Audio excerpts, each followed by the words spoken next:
no aceptaremos la exclusión de nuestro pueblo de ese derecho. Mr. Gorbachev, tear down this wall.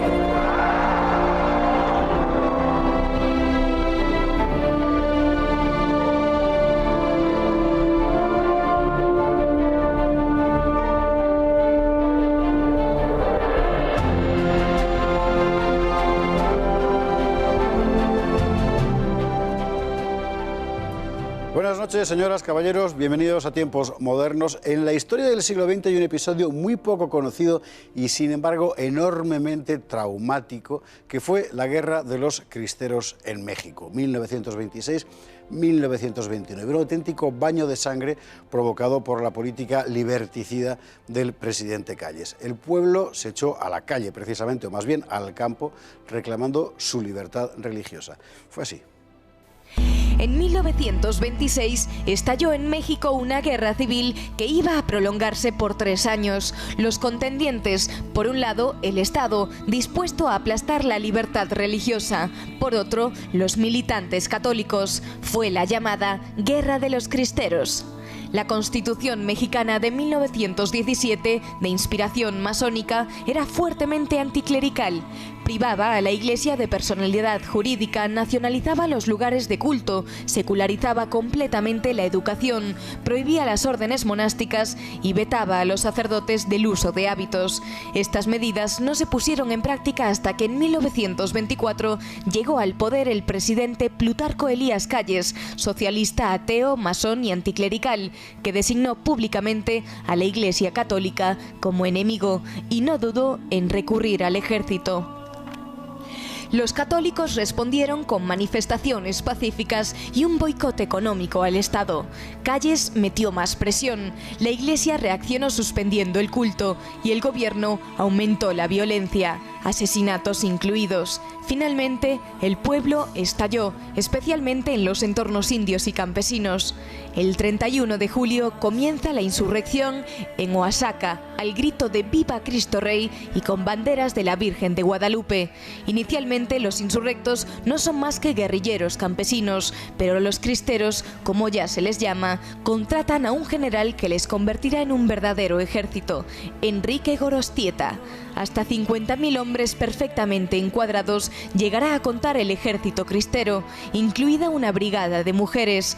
Pronto los cristeros controlan la mitad del país. Incapaz de vencer en el campo de batalla, Calles recurrirá a la política, convoca al embajador norteamericano y al obispo de más relieve y les propone al primero acceso al petróleo mexicano y al segundo el retorno del culto y la suspensión de la legislación antirreligiosa, a cambio de que actúen cerca de los cristeros para que depongan las armas. Esos son los arreglos firmados en junio de 1929.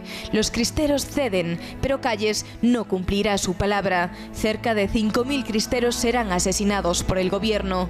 Gorostieta, el general cristero, había sido sospechosamente traicionado pocas semanas antes de la firma de los acuerdos y muerto en una emboscada. El culto religioso volvió a México, aunque con restricciones, y detrás quedaban cerca de 250.000 muertos, de los que 2/3 fueron civiles asesinados por las tropas del presidente Calles.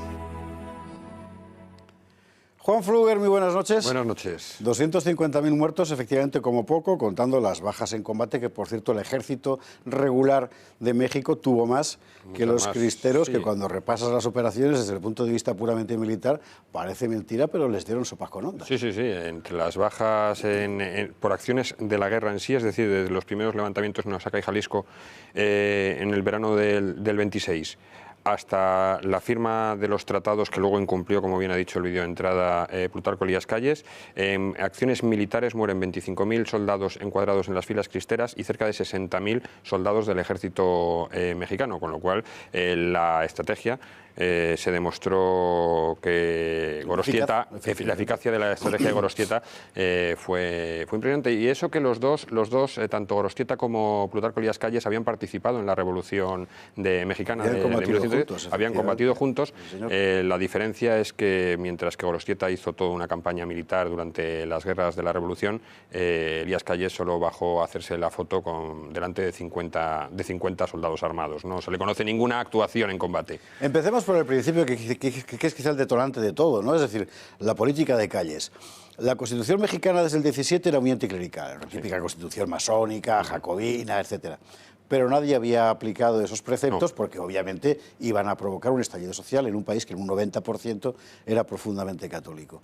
Calles llega y lo aplica, permítase la expresión, a calzón quitado, lo que era evidentemente provocar un conflicto a sabiendas. Sí, evidentemente. La puesta en marcha de toda la legislación que rodeaba el artículo 130 de la Constitución mexicana implicaba un desafío a dos sectores que eran tremendamente importantes en el mundo mexicano tal y como estaba articulado. México tenía un 80% de población en el mundo rural y de ese 80% de población en el mundo rural, incluidos los que habían participado y los veteranos, el ejército cristero se nutre de veteranos de la guerra de la Revolución. Exactamente. Todos ellos, por mucho que la Constitución tuviera ese artículo 130, no habían luchado contra la Iglesia en la Revolución Mexicana. Y eso, que en las ciudades sí hubo persecución a la Iglesia católica durante la Revolución Mexicana. Hay un libro maravilloso, El tormento y el éxtasis, ¿no? Que narra las peripecias de un sacerdote durante la Revolución. No, tormento y el éxtasis no. Las sandalias del pescador. No. Ay, por Dios, Graham Greene. Bueno, de Graham Greene, sí, exactamente. Y nos acordaremos, oye, a lo largo del programa. Bueno, entonces, ese factor está claro. El campesinado es tremendamente religioso. Ellos se levantan cuando les prohíben ir a misa. No se levantan porque hay una restricción del culto, sino cuando el ejército es enviado para ponerse delante de las iglesias e impedir que los creyentes entren a misa, es cuando se levantan. Lo demás les importaba poco, lo consideraban cosa de la jerarquía. A ellos les interesaba lo que ellos llamaban su padrecito, que era el que les hablaba los domingos, el que les consolaba y el que les ayudaba en los malos momentos. En las ciudades, sin embargo, es muy diferente. En las ciudades hay un núcleo muy poderoso políticamente, formado por esa oligarquía de clase media alta que se ha hecho con el poder y que controlan y que están controlados desde las logias masónicas, como bien decía el vídeo de introducción, del que es el claro representante Plutarco Elías Calles, y luego tienes una sociedad burguesa de clase media muy occidentalizada en sus formas de vida y que defienden el derecho a culto y la libertad religiosa. De hecho, no es una liga católica la que se manifiesta contra la legislación antirreligiosa de la Constitución, sino que es la Asociación Nacional en Defensa de la Libertad Religiosa. Es importante subrayar que la legislación de Calles es deliberadamente liberticida. Por supuesto. Es decir, significa la anulación del carácter público del culto e incluso llega en un determinado momento a atribuirse el derecho de decidir a qué parroquia va cada cura el presidente de la República, que era una barbaridad, evidentemente. Sí, el jacobinismo sacado de la primera revolución, la primera Constitución de la Revolución Francesa, llevado a su máximo extremo, es decir, la nacionalización total y absoluta del control de la Iglesia, porque durante muchos años cierta historiografía, más bien de corte marxista o progresista, decía que el levantamiento fue porque los mexicanos se negaban a que la Iglesia pagase una serie de tributos en México.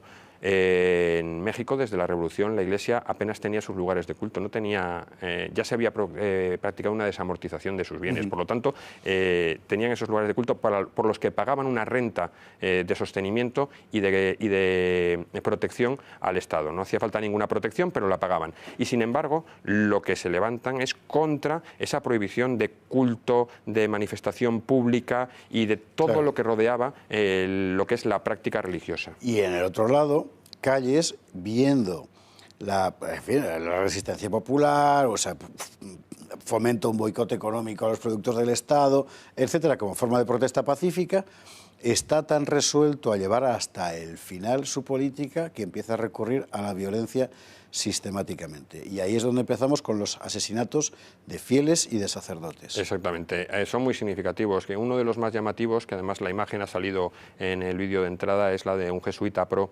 que es llevado a una trinchera.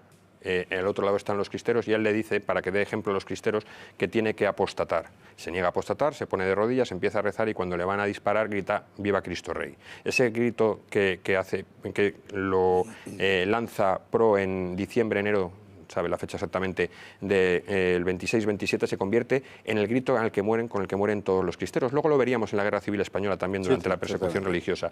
Hasta el punto llega eso a sacarle de sus casillas a Elías Calles, que da la orden directa y está firmada y se conserva en México en los archivos de que cuando haya sospechas de que pueden gritar "Viva Cristo Rey", se le corte la lengua antes de ser fusilados, para evitar el grito. Hasta ese punto llega el odio que profería contra la religión católica.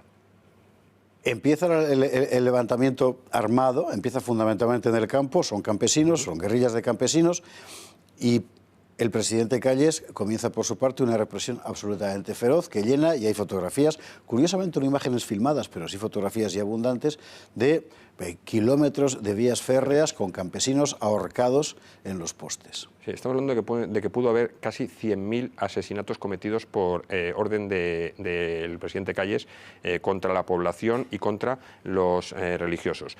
Que además, lo primero que hacen en las zonas rurales, una vez que ya se han empezado los levantamientos, pero todavía no está organizado como ejército, todavía no está Gorostieta al mando de las tropas, es un secuestro masivo de clero religioso, sobre todo en Oaxaca y Jalisco, que son los dos lugares quizá donde empieza todo el levantamiento, ¿no?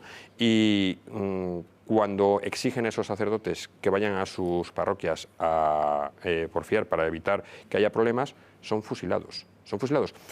Y además contrasta mucho esa actitud de los sacerdotes de a pie de calle de los poblados, de las poblaciones pequeñas, con la actitud que toman las grandes autoridades religiosas en México, que son pactistas, que en todo momento quieren contemporizar. A esa parte quería ir yo precisamente porque no nos da tiempo a ver cómo fue la guerra y el mérito de Gorostieta, pero sí que me resulta muy importante subrayar el final. O sea, Calles, cuando ve que no puede ganar militarmente, opta por una maniobra política y toca a los Estados Unidos por un lado y a la jerarquía eclesiástica por otro, y los dos ceden. Sí, los dos ceden, y además ahí ayuda a ceder el embajador de Estados Unidos en México, que es Morrow, que comparte logia con Calle, por lo tanto es socio suyo, y le hacen una envolvente, le pretenden hacer ver a los prelados mexicanos que si ellos paralizan el ejército, se echa atrás toda la legislación. Ceden, pero antes de que se firme el decreto, apenas 8 o 9 días antes, tienen claro que Gorostieta no se va a rendir y que los cristeros no obedecen a las autoridades religiosas por las que se consideran traicionados, sino que van a estar con Gorostieta. Y por eso es el asesinato de Gorostieta. El asesinato de Gorostieta es una gran incógnita. Hay versiones para aburrir, todas las que se quiera, pero en varias de ellas aparece los servicios secretos norteamericanos como autores de esa emboscada. Les interesaba el petróleo mexicano. El hecho es que mueren en una emboscada. Nos queda un minuto. Simplemente recordar que la Iglesia acepta el pacto, pero que Calles rompe su palabra y empieza a matar cristeros que se habían rendido precisamente por el pacto. 500 líderes del ejército cristero, 500 líderes entre el ejército cristero y el Movimiento Nacional de Defensa de la Libertad Religiosa, y más de 5.000 campesinos que se habían levantado en armas y que son sacados de sus casas para cometer un crimen ejemplarizante que impida que se vuelva a mover. No se retoma el culto con normalidad en México hasta muchos años después. A día de hoy sigue el artículo 130 vigente en México y solo Fox se atrevió a dejarlo en suspenso.